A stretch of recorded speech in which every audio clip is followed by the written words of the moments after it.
আজকে আলোচনা করব ক্লাস 11 এর সেকেন্ড ইউনিটের প্রথম অধ্যায় মোশন ইন ওয়ান ডাইমেনশন বা একমাত্রিক গতি।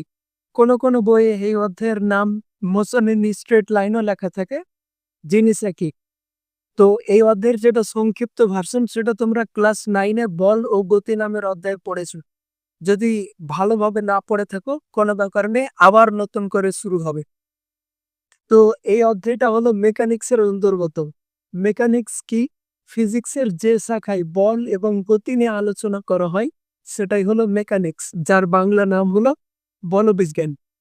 এই মেকানিক্সকে দুই ভাগে ভাগ করা হয়, ডাইনামিক্স বা গতিবিজ্ঞান এবং এর পরবর্তী ভাগ হলো স্ট্যাটিক্স বা স্থিতিবিজ্ঞান। স্থিতিবিজ্ঞানে মূলত স্থির বস্তু নিয়ে আলোচনা করা হয়। কোনো একটা বস্তুর উপর একাধিক বল প্রয়োগ করা সত্ত্বেও কিভাবে তার অবস্থা স্থির থাকে সেটা নিয়ে এই স্ট্যাটিক্স আলোচনা করা হয়। যেমন মনে করো একটা টেবিলের উপরে বই রাখা আছে, তাহলে এই বইয়ের ওপর যে অভিকর্ষ বলটা ক্রিয়া করছে সেটা নিচের দিকে, এবং বইয়ের ওপরে যেটা টেবিলের প্রতিক্রিয়া বল কাজ করছে সেটা উপরের দিকে, এবং এই দুই প্রতিক্রিয়া বলের মাধ্যমে টেবিলের উপরে বইটা স্থির আছে। এটা স্ট্যাটিক্সে আলোচনা করা হয় এরকম ঘটনা। এবার এই যে গতিবিজ্ঞান বা ডাইনামিক্স আছে, এটার আবার দুটো ভাগে, একটা হলো কাইনেমেটিক্স বা বাংলাতে নাম হলো স্মৃতিবিজ্ঞান, এবং আরেকটি হলো কাইনেটিক্স বা চলবিজ্ঞান। এই দুটি ভাগ এর মধ্যে কাইনেমেটিক্সে কোনো একটা বস্তুর শুধুমাত্র গতি নিয়ে আলোচনা করা হয়। বস্তুর গতি উৎপত্তির কারণ অর্থাৎ বল, এটা নিয়ে আলোচনা করা হয় না, শুধু গতি নিয়ে আলোচনা করা হয়। যেমন কোন একটা বস্তু এত বেগ নিয়ে এত দূর গেল এত সময়ের মধ্যে, এই সব কিছু এখানে আলোচনা করা হয়। এবং কাইনেটিক্স এর ক্ষেত্রে বল এবং গতি এই দুটা নিয়ে আলোচনা করা হয়, অর্থাৎ গতি এবং গতি সৃষ্টির কারণ অর্থাৎ বল, এই দুটা নিয়ে কাইনেটিক্স আলোচনা করা হয়। যেমন মনে করো কোন একটা বস্তুর উপরে এত বল প্রয়োগ করা হলো, বস্তুটির ভর এত এবং বস্তুটির ত্বরণ এত, এই সব কাইনেটিক্স এর ক্ষেত্রে আলোচনা করা হয়। যেমন নিউটনের যেটা দ্বিতীয় সূত্র F=m×a, সেটা এই কাইনেটিক্স এর অন্তর্গত। এই অধ্যায়ে মোশন ইন স্ট্রেট লাইন বা মোশন ইন নন ডাইমেনশন, এই অধ্যায়ে আমাদের মূলত কাইনেমেটিক্স নিয়ে আলোচনা করা হয়।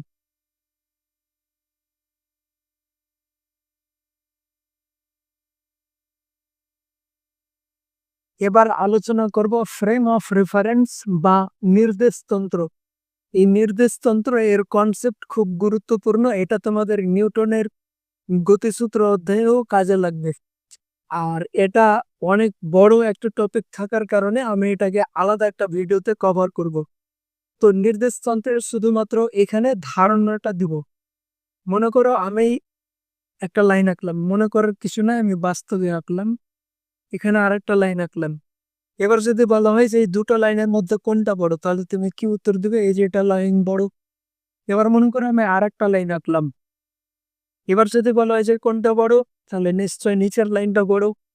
এবার তুমি যে কোনো একটা বস্তুকে ছোট কিংবা বড় বলছো, সেটা যার সাপেক্ষে তুমি বলছো সেটাই হলো নির্দেশতন্ত্র। আমি যদি এই লাইনটাকে এবার বড় না মানে ছোট বলি, তাহলে নিশ্চয় আমি কার সাপেক্ষে এই লাইনটাকে ছোট বলবো? এর সাপেক্ষে। তাহলে এটাই হলো কি, এই নিচের লাইনটাই হলো এখানে নির্দেশতন্ত্র। আমি তো কোনো সময় এই লাইনের সাপেক্ষে এই লাইনটা বড় এটা বলবো না। কোন একটা লাইনকে ছোট বা বড় যে আমি যার সাপেক্ষে বলছি সেটাই হলো নির্দেশতন্ত্র। ঠিক এই কনসেপ্টটাই আমাদের এখানে কাজে লাগবে। মনে করো কোন একটা বস্তুকে আমি বলছি স্থির, কোন একটা বস্তুকে আমি বলছি গতিশীল, তাহলে সেটা কার সাপেক্ষে স্থির এবং কার সাপেক্ষে গতিশীল সেটাও আমাকে উল্লেখ করতে হবে, এবং সেটাই হবে নির্দেশতন্ত্র। এবার আমাদের নেক্সট টপিক হলো বস্তুর অবস্থা।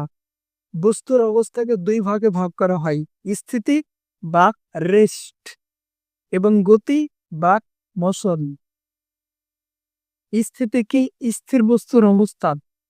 স্থির বস্তু কি? সময়ের সাপেক্ষে যদি কোনো বস্তুর অবস্থান পরিবর্তন না হয় তাহলে সেই বস্তুকেই বলা হবে স্থির বস্তু, এবং এর অবস্থাকে বলা হবে স্থিতি। এবার যদি সময়ের সাপেক্ষে কোনো বস্তুর অবস্থান পরিবর্তন হয় তাহলে সেই বস্তুকে বলা হবে গতিশীল বস্তু এবং গতিশীল বস্তুর অবস্থাকে বলা হবে গতি। এই দুটো একটা উদাহরণের মাধ্যমে দেখে দিন।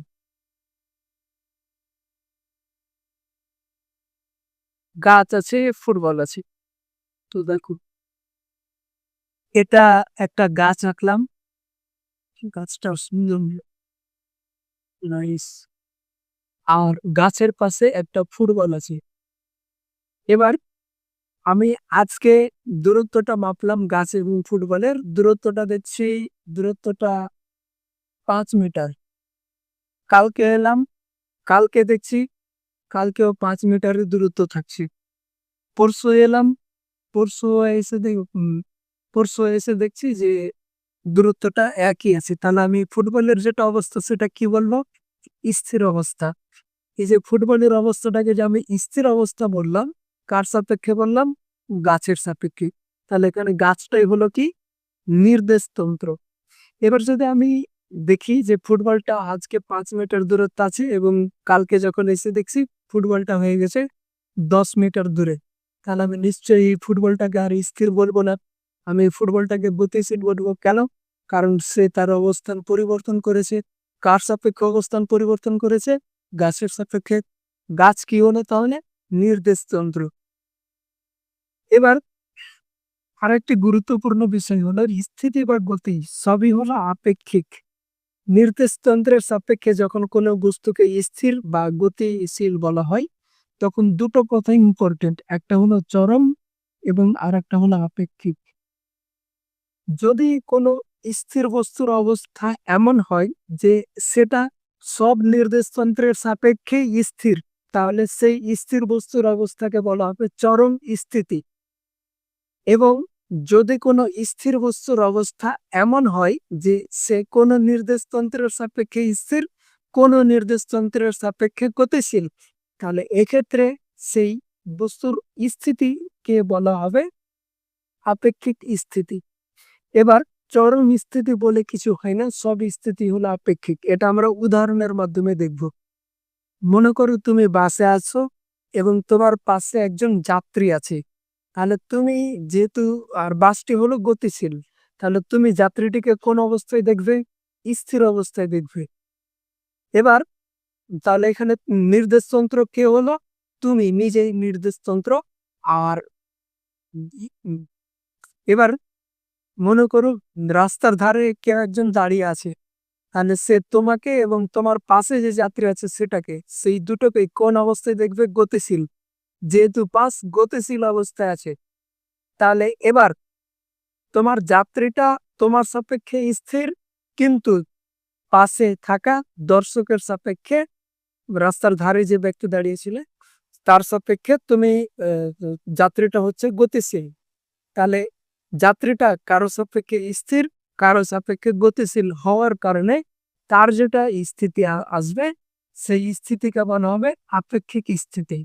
এবার কোনো বিশ্ব ব্রহ্মাণ্ড যেহেতু গতিশীল অবস্থায় আছে, ওই জন্য স্থিতি সবসময় আপেক্ষিক হয়। কোনো সময় কোনো বস্তুর অবস্থা এমন আসবেই না যে সেটা সব ধরনের নির্দেশতন্ত্রে স্থির। ওই জন্য চরম স্থিতির কোনো অস্তিত্ব নেই। ঠিক এই কনসেপ্টটাই গতির ক্ষেত্রেও কাজে লাগে। এটার আর একটা উদাহরণ দেওয়া যেতে পারে যে মনে করো আমি এই যে বোর্ড আছে, ডাস্টার আছে, লাইট আছে, সবকিছুকে আমি এখন দেখছি স্থির অবস্থা থেকে, স্থির অবস্থায় দেখছি। এবার পৃথিবীর বাইরে যদি কেউ থাকে আর সে যদি দেখে এই লাইটগুলোকে, যদি দেখতে সক্ষম হয় কোনো রকম ভাবে, তাহলে সে কি অবস্থায় দেখবে? গতিশীল। কেন? কারণ পৃথিবী নিজেই গতিশীল আর পৃথিবীর মধ্যে এইসব বস্তুগুলো আছে, তাহলে এই বস্তুগুলোও গতিশীল। এই কনসেপ্টটাই এখানে ধরা হয়েছে।